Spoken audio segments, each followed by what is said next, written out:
Dah. Assalamualaikum warahmatullahi wabarakatuh. Alhamdulillah kita dapat berjumpa lagi. Tuan-tuan dan puan-puan, ini tazkirah maghrib yang kita akan lakukan sampai insya-Allah lah, sampai betul-betul COVID-19 ni habis. Kalau boleh lah. Tapi dia bergantung kepada keadaan, sama ada saya pun kalau dah boleh mula bergerak ke seluruh negara, kita akan kita tengoklah keadaannya macam mana. Hari ni kita ada masalah teknikal sikit. Saya tak pakai mikrofon ni. Ini adalah audio direct kepada handphone. Jadi bear in mind ya. Saya akan tinggikan suara sedikit insya-Allah. Baik. Ini siri yang kelima. Siri yang pertama dulu kita bercerita yang travel haji, mengubah sumpada iman.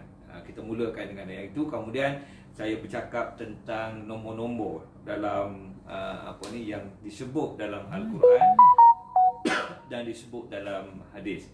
Ini siri kelima, bermakna 4 nombor. 4 kali kita telah bincang nombor-nombor yang telah saya sebut. Yang utamanya saya ulang sikit ya. 100,000 apa dia tu di Masjidil Haram, 1,000 di Masjid Nabawi, 500 di Masjidil Aqsa, kemudian 950 di bagaimana Nabi Nuh berjuang berdakwah kepada isteri dan anaknya, tetapi isteri dan anaknya meninggal dalam keadaan kufur.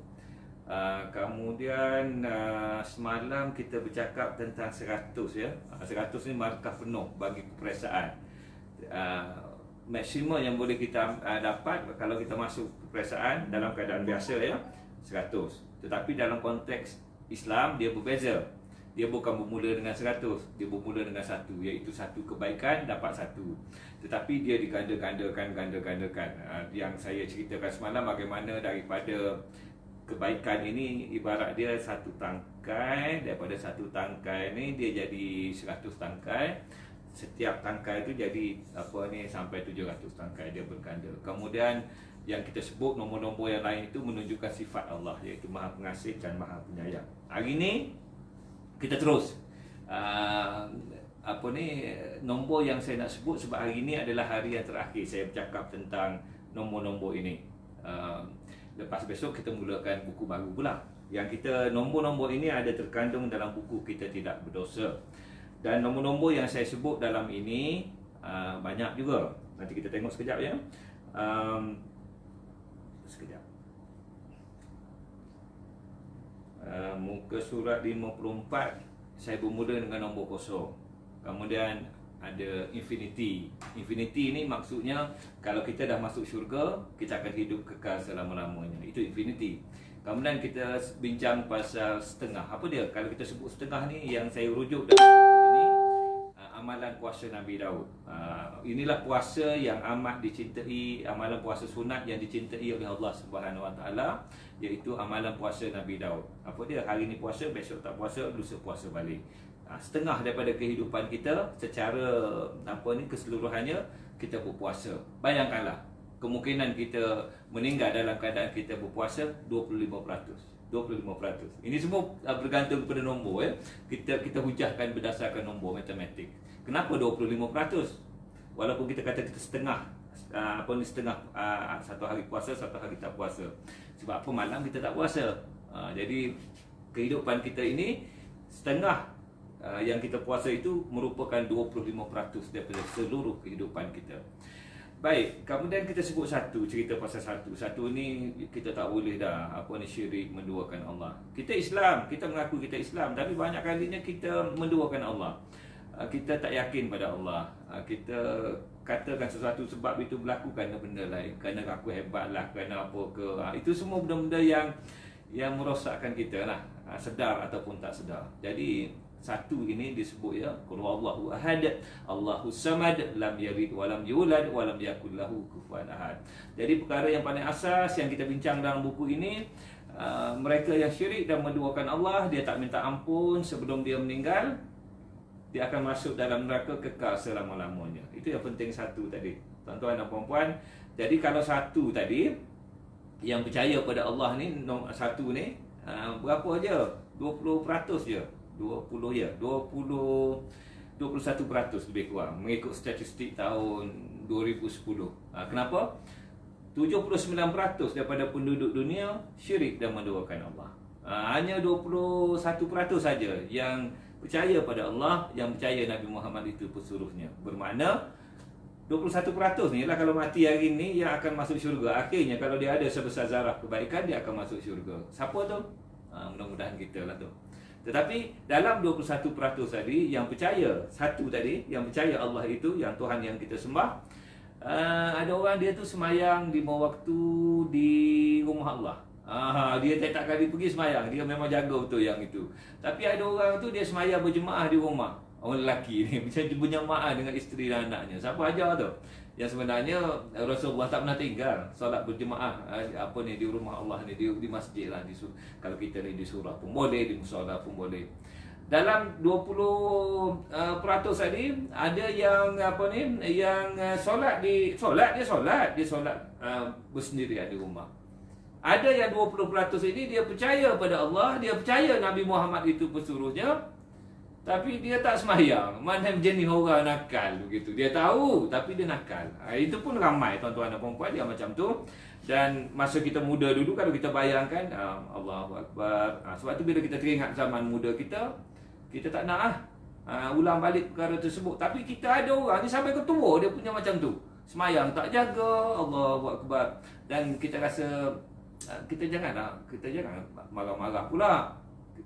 Kita sebutlah, kita cakaplah kalau anak kita, ajarlah dia semayang. Sebab apa? Kan kita dah beritahu Nabi Nuh 900 tahun lebih dia berdakwah dengan isteri dan anak dia mati dalam keadaan kufur. Kita sayang pada anak kita terus-terusan mengajar, ajar.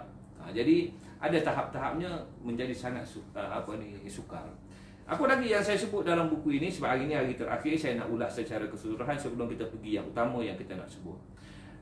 Kita sebut 1/3. Ada nombor 1/3. Apa dia 1/3 ni? Rasulullah SAW telah bersabda, dia kata Allah Subhanahu Wa Taala turun ke langit dunia pada 1/3 hujung malam yang tersisa. Jadi Allah bertanya, ada tak orang yang nak berdoa, aku nak makbulkan doanya? Ada tak orang yang nak bertaubat, aku nak ampunkan dosanya? Ada tak yang nak meminta, aku nak bagi apa yang dia minta? Ini Allah tanya betul-betul. Kau berdoa, aku makbulkan. Bila? Itu kita tak tahu. Kadang-kadang kita berdoa hari ini, esok terus dapat. Kadang-kadang kita berdoa hari ini 10 tahun baru dapat. Sampai dah lupa dah. Sebab itu kita tak sujud syukur. Sebab kita tak ingat yang kita pernah minta macam tu. Tapi tiba-tiba dah dapat. Selepas lama, sebab kita lupa dah. Jadi tuan-tuan dan puan-puan, ada juga kita dah berdoa dengan Allah, janji dengan kita je, berdoa aku makbulkan. Tetapi kita rasa macam Allah tak makbulkan. Kita tak tahu, dia bagi yang lebih baik. Kita minta Proton Saga, dia bagi Mercedes. Contoh dia. Pasal apa? Dia maha berkuasa, dia maha hebat, dia boleh ikut dia lah. Adanya yang macam saya kata lah, kita minta hari ni menangis-nangis, kita minta tak dapat. Ada orang yang beritahu saya, dia kata, Prof, saya dah 20 tahun dah minta, tak dapat lagi. Allah, dia mengadu dengan kita pula. Dia ingat Allah tak dengar yang dia sebut cerita kat kita. Kau tak percaya pada Allah ke? Sabarlah dulu.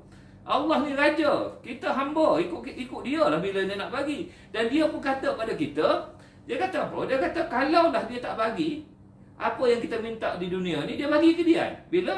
Dia hari akhirat besok, dia bagi kemuliaan. Kumpul semua, dia bagi kemuliaan kepada kita.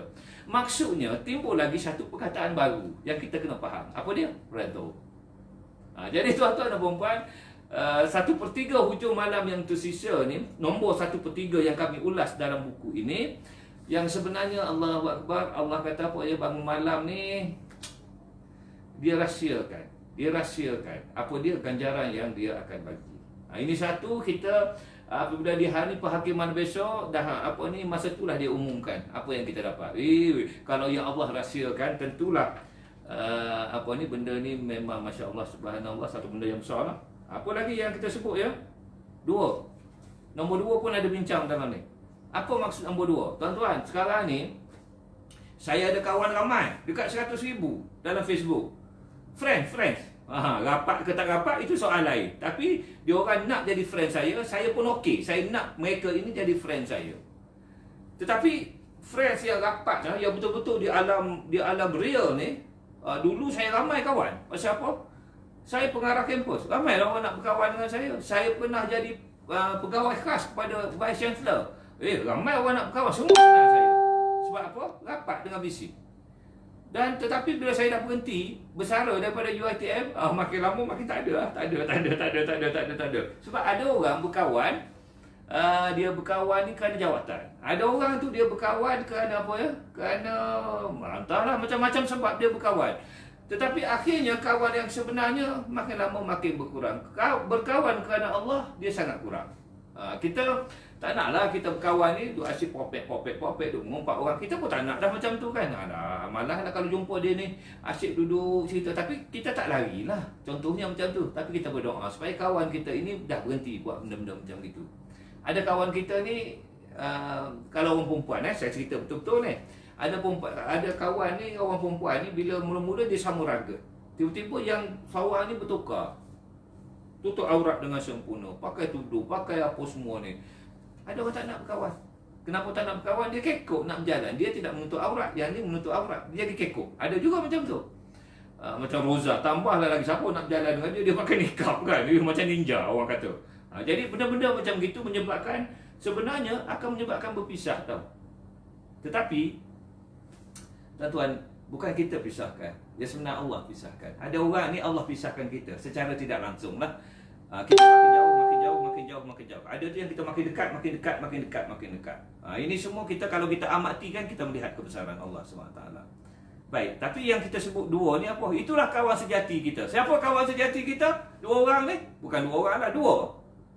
Satu dia duduk sebelah kanan, satu duduk sebelah kiri kita. Dia pergi ke mana-mana seolah-olahnya macam gitu. Engkau buat apa dia catat. Yang baik dia catat sebelah kanan, yang tak baik dia catat sebelah kiri. Besok pada masa besok dia bangkit, dia bercerita.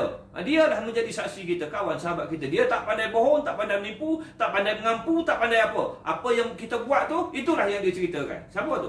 Dua malaikat. Ada diceritakan. Jadi berkawanlah dengan mereka. InsyaAllah, subhanallah, Allahu Akbar. Apa lagi nombor yang saya sebut di sini? 1, 2, 10. Apa dia nombor 10? Nombor 10 ni, satu kebaikan yang kita buat 10 gandaan. Buat satu kebaikan, Allah automatik terus ganda 10. Apa maksudnya? Allah ni maha pengasih, maha penyayang. Kalaulah tuan-tuan dan puan-puan, contohnya, katalah, kita buat analogi sikit lah supaya kita faham. Kita bangun tadi pukul berapa? Katalah saya minta maaf ya, saya cerita sikit je. Saya bangun katalah tak di pukul 4. Bangun saya sebut Allahu Akbar. Qul huwallahu ahad, Allahus samad, lam yalid wa lam yulad wa lam yakul lahu kufuwan ahad. Baca Quran sikit. Baca Quran yang paling ringkas lah, yang tahu makna tu, saya terus tahu makna dia. Ada orang tanya, siapa baca Al-Ikhlas? Okey, saya kata pasal apa you tanya macam tu? Kalau you tak suka Al-Ikhlas, you bacalah surah Al-Baqarah. Okey juga. Kalau tak suka Al-Baqarah, dah habis Al-Baqarah tu, sambung Al-Imran. Dia orang ni sibuk dia tanya benda-benda macam tu. Ikut saya lah nak baca macam mana. Itu yang paling tu ringkas. Kita bangun tidur baca. Kita sebut nama Allah. Baik ke jahat? Baik tuan-tuan. Kalau baik, Allah catat. Malaikat yang sebelah kanan catat 10 ya.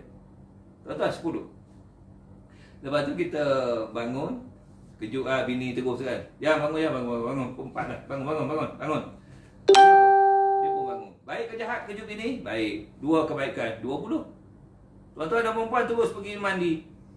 Ambil wuduk. Baik ke jahat? 3 kebaikan. Ambil wuduk. Baik kan? 30. Catat kat sini. Kalaulah kita letak 30 tu apa? Pahala ni macam mana rasa? Tak payah nak rasa. Kita kata 30 kilo senang cerita. Letak 30 kilo sebelah kanan ni, sengit macam tu lah. Tuan-tuan dan perempuan, Masya Allah, lepas keluar, solat sunat yang paling ringkas, 2 rakaat, 4 kebaikan, 40 kilo. Tuan-tuan, lepas tu apa?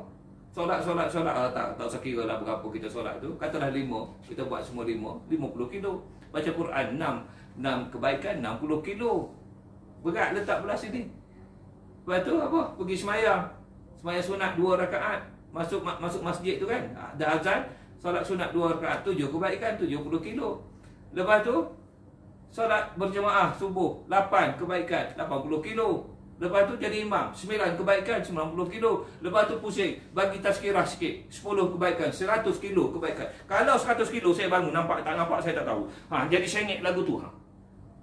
Berapa kejahatan nak buat, nak bagi balance balik, bagi tegak balik.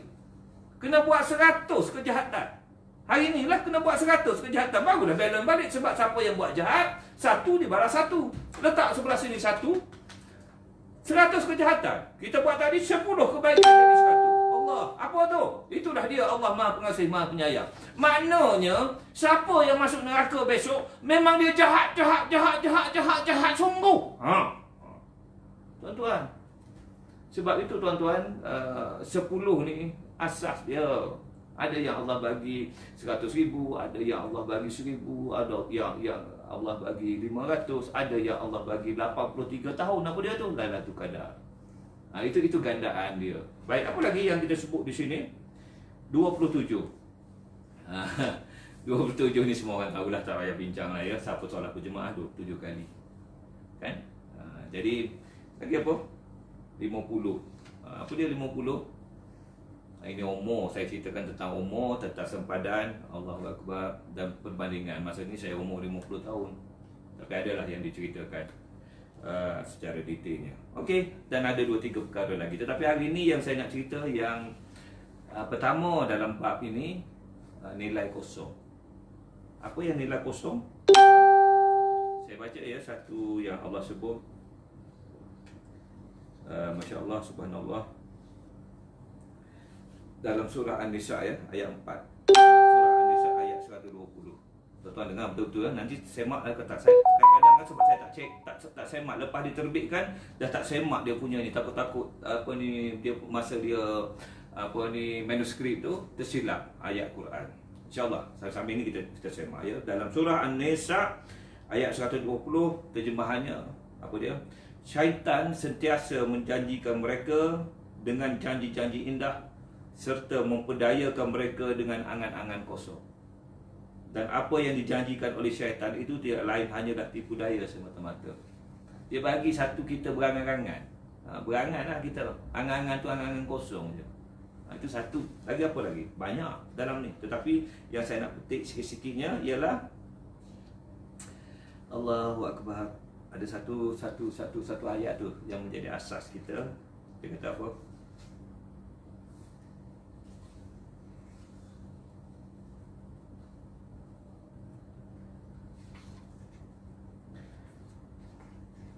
Dari Aisyah radhiyallahu anhu, beliau berkata, kami tiba di Madinah ketika kota tersebut dilanda wabak penyakit sehingga Abu Bakar dan Bilal mengeluh akan keadaan tersebut.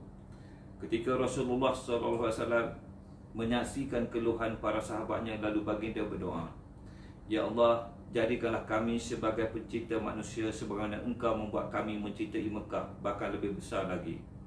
Bersihkanlah lingkungannya, berkatilah untuk kami dalam setiap syak serta moodnya, timbangan dan sukatan, dan alihlah wabak penyakit Madinah ke daerah Jufah. Tuan-tuan, maksudnya Madinah itu dilindungi. Tetapi yang saya nak ceritanya tuan-tuan, bila saya duduk di Madinah, saya seronok sangat duduk di Madinah, dan kami berjumpa dengan ramai orang yang datang ke Madinah. Dan ramai yang datang ke rumah kami. Datang ke rumah kami ini, dia selalu yang disebut-sebutnya ialah, dia kata apa, Ya Allah Prof, di sini jiwa kami tenang. Dia kata, jiwa kami yang kosong selama ni jadi penuh. Dia kata begitu. Duduk di Mekah pun seronok, tenang. Dia kata, tapi bila balik ke Malaysia, jiwa jadi tak tenang balik. Okey, saya pun selalu dah sebut, agaknya pasal apa jiwa kita tenang kat sini tak jadi kosong? Kan jiwa yang kosong ni jiwa yang problem lah, dia jadi masalah lah. Agaknya kenapa? Tak tahulah. Memang Madinah ni dia tempat macam tu. Mekah ni asal datang ke Mekah jadi tenang. Kita tak payah, kepala otak kita tak payah fikir apa. Lalu saya pun jawablah. Saya kata, kalaulah tenang ini hanya ada di Madinah dan Mekah, tuan-tuan dan puan-puan, maka Allah tidak adil pada kita. Kenapa? Tuan-tuan baca dalam surah Al-Fajr ayat 27, 28, 29, 30. Allah kata apa? Wahai hati yang tenang, kembalilah, silalah masuk ke dalam syurga. Maknanya jiwa yang tenang ini adalah ahli syurga. Jiwa dia tak boleh kosong. Tuan-tuan, jadi kalaulah tenang ini hanya Mekah dan di Madinah, maka Allah tak adil lah. Orang yang di Malaysia ni tak pergi Mekah, tak pergi Madinah, tak tenang jiwa dia. Ada orang tak mampu, sekarang tahun ni tak mampu pergi menunaikan fardu haji, tak mampu nak pergi menunaikan umrah. Hati tak tenang kan? Kalau kita compare dengan Mekah, dengan Madinah, dengan Malaysia, maka ada sesuatu yang tak kena. Yang ini yang kita bincangkan. Apa dia? Kenapa kita tenang di Madinah? Sebab seluruh kehidupan kita fokus pada Allah Subhanahu Wa Taala. Itu pun ramai yang tak fokus 100%. Yang apa ni, kita solat 5 waktu masjid. Kita pergi ke Masjid Nabawi tu. Tuan-tuan dan puan-puan, masa kita pun banyak di masjid. Bila balik Malaysia, berapa ramai orang pergi umrah, pergi haji, tak pergi semayang ke masjid, orang lelaki. Mana dia? 200,000 orang menunaikan umrah tiap-tiap tahun, 30,000 orang menunaikan haji tiap-tiap tahun. Pasal apa masjid tu tak penuh-penuh lagi sampai sekarang? Mana tok-tok haji ni? Mana yang kaki umrah ni? Itu dah orang yang tak tenang tu, tuan-tuan. Sebab Rasulullah SAW bersabda, ini saya sentiasa baca. Saya nak ajak orang. Dia kata apa? Hari ni aku tak nak jadi imam, aku nak pergi cari rumah-rumah di sekitar ni yang tak pergi semayang ke masjid, aku nak bakar rumah dia. Orang nak kena bakar, memanglah tak tenang. Sebab tu kita kena kaji. Pasal apa kita senang kat sana? Dekat Mekah dengan Madinah, kebanyakan orang, dia malam-malam dia bangun. Sebab apa? Waktu Mekah dengan Madinah dia lewat 5 jam daripada Malaysia. Jadi pukul 1 pagi, 2 pagi, serupa pukul 7 pagi di Malaysia. Jadi kita hari yang pertama kita sampai di Mekah Madinah, kita terjaga. Kita pun okeylah, aku nak buat amal ibadat, datang sini. Pukul 2 bangun apa dia? Tahajud lah. Sebab itu saya kata tahajud ni menenangkan hati, menenangkan fikiran. Tahajud, zikir yang Allah cerita. Jadi tuan-tuan dan puan-puan, duduk di Madinah kita ada masa macam tu. Pasal apa balik kat sini kita tak boleh buat macam tu, tuan-tuan? Jadi kita fikir apakah yang sebenarnya amalan tu. Jadi mereka yang hati yang tenang, jiwa yang tenang, orang yang mengingati Allah sentiasa. Jadi itu yang amal ibadat lah. Kemudian yang saya selalu bagi contoh simple je. Kalau saya tanya orang, tuan ada orang ada dosa tak dengan tuan? Ramai orang jawab, ada, mesti ada orang berdosa dengan saya. Saya kalau tanya saya, tuan, ada tak orang berdosa dengan tuan? Tak ada. Saya tak ada orang berdosa dengan saya. Kau jahat macam mana pun, kau mengatalah saya, kutuklah saya macam mana pun, you tak ada dosa dengan saya. Sebab apa? Tiap-tiap malam saya minta dengan Allah, ya Allah, ya Tuanku, kalaulah ada orang yang buat jahat kat aku, ada orang yang berdosa dengan aku, ada orang yang dengki dengan aku, ada orang yang buat fitnah pada aku, maafkan mereka ya Allah, ampunkanlah dosa-dosa mereka ya Allah, aku maafkan mereka ya Allah. Jadi saya tidur tu saya tak ada masalah. Esok saya bangun memang tak ada orang berdosa dengan saya. Dan dalam masa yang sama saya sebut juga, ya Allah ya Tuanku, kalau aku ada berdosa dengan orang ya Allah, kau tolonglah buka pintu hati dia supaya memaafkan aku ya Allah. Tak nak aku ada dosa dengan orang. Sebab kadang-kadang kita ada dosa dengan orang, kita tak tahu. Kita tak perasan pun kita ada dosa dengan dia. Jadi siapa yang nak membuka pintu hati dia tu? Allah SWT. Bila kita minta dengan Allah, insya-Allah Allah dengar apa yang kita tuturkan. Dan kita percaya dan yakin pada Allah begitu, dan menyebabkan hati kita tenang. Itu tak ada orang yang kita pun harapnya tak ada dosa dengan orang. Panjang pula hari ni tuan-tuan, dah 7.20. Masya-Allah, subhanallah. Kita dah habis dah cerita bab nombor-nombor ni. Saya dah buat kesimpulan sikit tadi. Dan besok kita mula buku baru, insya-Allah. Hari ni ada hadiah saya. Nak bagi ke? Bagilah. Tanya pula. Baik. Ya, nama pelik-pelik hari ni. Saril Marjo. Ada? Saril Marjo, Ikram Yo. Kita akan post besok. 0193154444. Tuan-tuan kontak saya ya. Tak kontak saya tak hantar. Bagi nama, bagi alamat dah cukup. Itu je. Terima kasih. InsyaAllah kita jumpa lagi hari besok dengan buku baru ya. Kita akan mulakan buku baru. Kita dah habis, bukan habis tau, kita dah bincang 2 buku dah. Beri 2 minit masa bulan Ramadan dulu. Kemudian kita tidak berdosa. Saya dah sentuh lebih kurang suku daripada buku ini. Dan besok kita akan akan pilih buku baru untuk dibincangkan bersama tuan-tuan dan puan-puan. Assalamualaikum warahmatullahi wabarakatuh.